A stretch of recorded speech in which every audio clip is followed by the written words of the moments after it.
Vaheguru Ji Ka Khalsa, Vaheguru Ji Ki Fateh. Bienvenue à vous mes amis. Je vous retrouve aujourd'hui pour aborder la question de l'unité de toute chose, du principe fondamental de la vie spirituelle qu'est l'unité. Le constat, l'expérience, l'affirmation de l'unité de Dieu se manifestant dans l'unité de sa création. Donc, nous allons voir ceci au travers du commentaire d'un passage de la Bani qui se trouve au Hang 1182 et nous allons donc étudier ce passage-là. C'est un enseignement de Guru Arjan Dev Ji Saheb qui relate comment la vie spirituelle s'opère en nous au travers du fil conducteur de cette expérience profonde que nous avons de l'unité avec le Seigneur Vaheguru et avec sa création tout entière. Donc nous lisons à partir du premier verset, Basant Mahala Pendjava. Il est dit la chose suivante, Jis Bolat Mukpavit Hoe. En chantant le saint nom du Seigneur Dieu, du Seigneur Vaheguru, eh bien, Mukpavit Hoe, la bouche se trouve dans un état de perfection.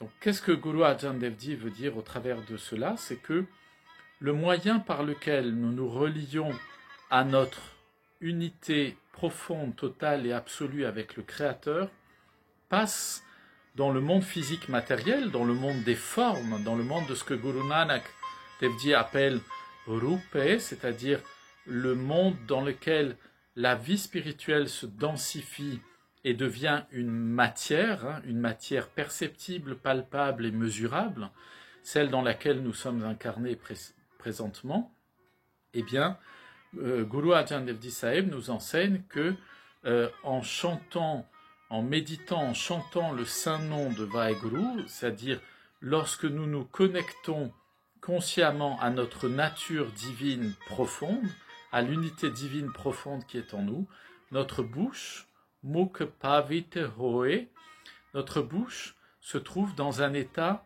de complétude, se trouve dans un état de contentement, c'est-à-dire elle est pleinement elle-même. Alors que représente la notion de muk, de bouche, dans l'enseignement de nos saints maîtres? Eh bien, il signifie que dans le monde des formes, la création des choses, l'apparition de ces formes, de la densité matérielle, s'opère par la parole. Pourquoi? Parce que, comme l'enseigne Guru Nanak Dev Ji, au tout début de son premier enseignement que l'on appelle Japji Sahib, c'est le premier hang du Shri Guru Granth Sahib Ji Maharaj, eh bien, commence par Ek Onkar, c'est-à-dire Ek, un seul, une seule unité, une seule source à toute l'existence, On, la sonorité primordiale, Kar, est créatrice. Ainsi, pour passer du monde de la divinité insaisissable, impalpable, que l'on ne peut pas réduire à quelque forme que cela, et que ce soit, c'est-à-dire que Guru Nanak Dev Ji appelle Par Braham, c'est-à-dire Dieu au-delà de Dieu, l'insaisissable Seigneur, eh bien, il se révèle et se manifeste dans les formes physiques de la création au travers de ce son primordial qui est le Onkar, le créateur manifesté par la sonorité. Or, ce qu'il est intéressant de constater, c'est qu'effectivement, eh bien, dans les hypothèses émises par la science, et notamment l'astronomie, les sciences physiques concernant la naissance de notre univers et notamment du monde dans lequel nous évoluons, eh bien, on parle de la théorie du Big Bang. Big Bang, Bang c'est un son primordial, c'est une explosion, un son primordial. Et ainsi, comme l'affirme Guru Nanak Dev Ji et nos saints maîtres, eh bien tout commence par ce Ek Onkar, un unique son à l'origine de toutes les formes qui font naître la densité matérielle physique. Alors on va continuer à commenter cet enseignement de Guru Arjan Dev Ji, toujours au Hang 1182, et nous lisons en suivant, eh bien, Jis Simrat Nirmal Hai Soe, c'est-à-dire que en se souvenant, en ayant conscience de notre nature divine profonde, Qu'est-ce que c'est que notre nature divine profonde? C'est que nous sommes Dieu manifesté sous une forme impermanente, sous une forme matérielle limitée. Mais notre conscience, elle est divine et elle appartient au domaine de l'illimité. Bien entendu, elle est hors de l'emprise du temps.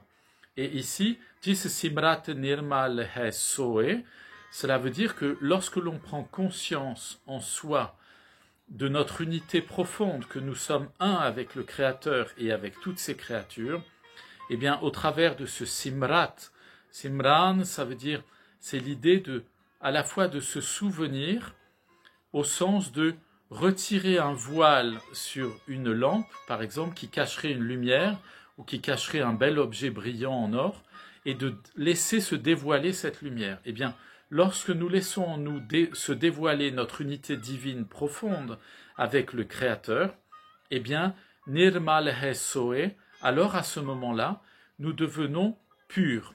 Le mot nirmal signifie étymologiquement quelque chose qui n'a pas de division en lui. Quelque chose finalement qui n'est pas dans le dvaita, qui n'est pas dans la séparation, dans la dualité. Donc nous poursuivons toujours dans ce commentaire l'enseignement de Guru Arjan qui nous dit Jis arate jamkitna kahe, que l'on peut traduire ainsi en rendant un culte de louange au Seigneur suprême, au Seigneur Dieu, au Seigneur Vaheguru, eh bien, on a Jamkitna Kahe, ça veut dire que on n'est pas Jam, c'est l'ange de la mort. On n'est pas capturé, on n'est pas dans les angoisses de l'ange de la mort. Qu'est-ce que cela signifie? Ça signifie que lorsque, tout au long de notre existence, nous portons et concentrons toute notre attention spirituelle, mais également physique, émotionnelle, sur cette unité profonde qu'il y a entre le Créateur, toutes les créatures et nous-mêmes, dans cette contemplation de l'unité divine, eh bien, n'entre plus en nous aucune expérience de la séparation d'avec Dieu ou de la séparation d'avec les autres, les circonstances et tout ce qui nous entoure. Ainsi, tout devient pour nous une expérience unique et intérieure, à la fois d'un point de vue spirituel et d'un point de vue physique. Et nous échappons ainsi aux angoisses de la mort, c'est-à-dire les angoisses de la mort, c'est la crainte de la séparation d'avec ce corps physique, parce que depuis notre incarnation, nous pensons que eh bien, ce corps physique-là est notre possession et qu'il a en lui quelque chose d'éternel. Eh bien, cette expérience-là de l'éternité en nous vient de notre conscience divine et elle ne vient absolument pas de la pérennisation de notre corps, puisque notre corps n'a pas la même forme lorsque nous avions 2 ans, 15 ans, 20 ans, 50 ans, 70 ans, ou au moment de mourir, bien entendu. Notre corps évolue en permanence parce qu'il appartient au cycle du temps. Il n'appartient pas au domaine profond de l'éternité divine qui n'est pas altéré par les effets de ce qui est passager du temps. Si on continue, Guru Arjan Devji nous dit Ram Ram Bol Ram Ram. Ainsi, faut-il chanter le saint nom de Dieu. Alors ici, Guru Arjan Devji Sahib emploie, pour désigner le Seigneur Vaheguru, le Seigneur Dieu, il emploie le mot Ram, Rama en français, qui représente, alors il puise évidemment en cela dans la mythologie védique, et ce symbole de la divinité du Créateur comme étant Ram, Rama, eh bien c'est une représentation du Seigneur comme étant l'époux bien-aimé de notre âme. Et comme l'enseigne la Bani, Guru Nanak Devji le rappelle, tous nos saints maîtres le rappellent régulièrement, l'âme est comme une épouse qui veut s'unir à son Créateur pour se fondre en lui, pour ne faire plus qu'un avec lui. Donc on est là encore dans ce rappel qui semble être simplement une formulation poétique dans ce passage-là de la Bani, Ram Ram Bol Ram Ram, le nom de Dieu, Dieu, répéter, proclamer le nom de Dieu, eh bien, cette rythmique-là vient en fait nous indiquer que, effectivement, l'expérience de l'unité de Dieu en nous, c'est nous connecter à cette source qui nous fait vivre, c'est-à-dire une source que nous ne pouvons rejoindre dans le Kal Yuga, c'est-à-dire dans l'âge de l'assombrissement spirituel dans lequel nous sommes entrés depuis déjà des centaines d'années, où il y a une dégradation de la vie spirituelle, où tout est plus difficile spirituellement. Eh bien, la seule voie vers l'unité, c'est la voie de l'amour qui est possible, celle enseignée par nos saints maîtres, Guru Nanak Dev Ji, et l'ensemble de ses formes, de ses successeurs, jusqu'à Guru Gobind Singh Sahib Ji et aujourd'hui Guru Granth Sahib Ji Maharaj, bien entendu. Ainsi, si l'on poursuit, Guru Arjan Dev Ji Sahib nous dit Tiago manke sagal kam, c'est-à-dire que, eh bien, en abandonnant, en laissant aller toute forme de satisfaction de nos propres attentes, de nos propres désirs, de notre esprit, c'est de cette manière-là qu'on peut entrer en connexion avec le Créateur. Ainsi, dans la tradition sikh, nous ne cherchons pas à éliminer par la force ce qui nous attache au monde de la matière, parce que plus vous allez essayer d'éliminer quelque chose auquel vous êtes très attaché, plus ça va envahir votre esprit, ça va créer une frustration, et vous allez être encore plus dans la dépendance, ne pensez qu'à ça, et dans la dépendance à cette chose dont vous voudriez vous priver parce qu'elle serait mauvaise pour votre vie spirituelle. Mais c'est plutôt entrer dans une dimension amoureuse, c'est-à-dire que, eh bien, Guru Arjan Dev Ji Sahib nous explique que lorsque l'on est amoureux, et lorsqu'on entre dans une relation d'amour avec le Seigneur Dieu, avec le Seigneur Vaheguru, que notre âme entre dans cette relation d'épouse à époux avec lui, eh bien, quand on est amoureux, on ne pense plus à rien, on ne pense plus à ce qui nous est nécessaire. Si on avait des passions, si on avait des passions pour un sport, si on avait des passions pour je ne sais pas quoi, toutes sortes de hobbies et de loisirs, eh bien, au moment où on tombe amoureux, tout ça, on l'oublie. Toutes nos pensées sont accaparées par le seul et unique objet de notre amour, qui est la personne que nous aimons, celle avec laquelle nous sommes tombés en amour.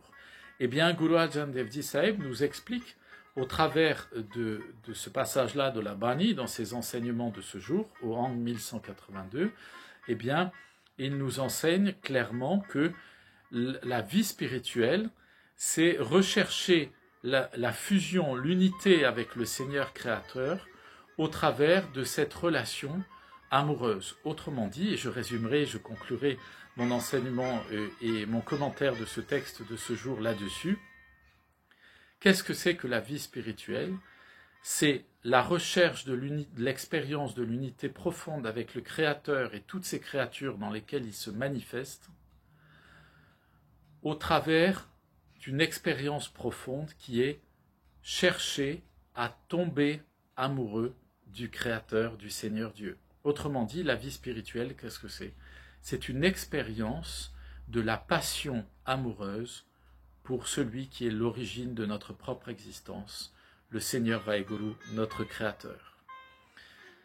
Et là, si je vais quand même poursuivre un peu le commentaire, c'est Guru Arjan Dev Ji Sahib nous dit Jiske tare taran akas.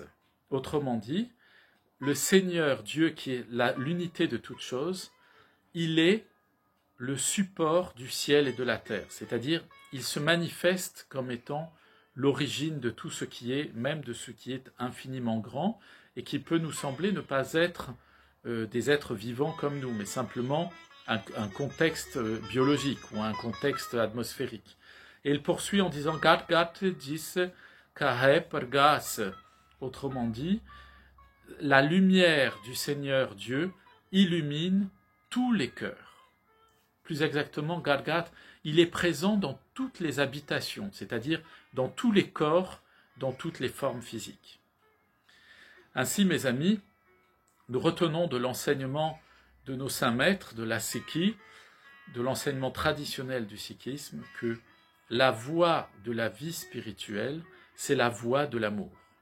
Ce n'est pas la voie du jugement, pas la voie des lois, c'est pas la voie de la pureté, de l'impureté, du péché, de la grâce, des interdictions, des autorisations. C'est pas une voie légaliste, c'est pas une voie qui est un code religieux, c'est une voie de l'expérience intérieure profondément amoureuse avec le Créateur et qui nous met dans une relation de compassion, de bienveillance et d'amour avec toutes ces créatures.